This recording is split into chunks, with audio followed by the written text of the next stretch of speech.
Mä voisin kertoa niin kuin siitä, että minkä takia on niin hieno saada siis työskennellä klassikoiden kanssa, koska niin kuin aina klassikoissahan on joku niin kuin tosi iso teema tai joku niin kuin ihmiskuntaa niin kuin järjestävä kysymys, niin no, mekin on tehty tosi paljon improvisaatiota, semmoista niin kuin tosi kevyyttä, niin nyt pystyy niin kuin, tavallaan, me saadaan niin kuin yhdistettyä se impro ja sitten ne niin kuin klassikoiden isot teemat.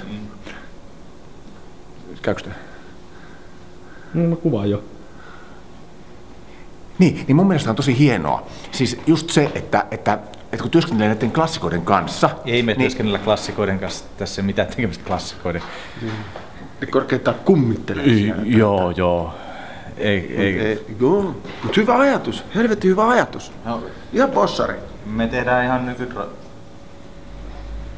ei pitänyt kertoa. Niin. Mutta jos nyt kertoo, niin, me niinku ei tehdä klassikkoa, mutta me työstetään sitä, me käytetään siinä niinku teemoja hyväksi ja me niinku siitä jotenkin niinku kukitaan uutta. Niin.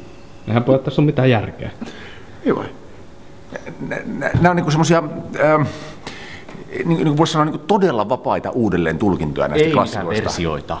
Ei siis ne ole mitään versioita, vaan tulkintoja. Siis uudelleen kirjoituksia. Mutta ne on siis semmoisia... Se voi olla joku teema tai joku asia tulee. Tässä voi olla semmoinen niinku klippi, klassikkoklippi, mikä on niinku, että se lähtee kummittelemaan siellä takana ja se on niinku klippi. Miten? Ei se ole klippi, vaan se on se teema. Siis se on se, että mikä siinä niinku... No vaikka joku Anna-Liisan niin lapsen murhaa, niin ihan niin mieletön teema. Ei, me sovittiin, että me ei kerrota mitä nämä klassikot, vai ei kun ne lukee siellä. Ne lukee siellä nettisivulla. Niin. Joo.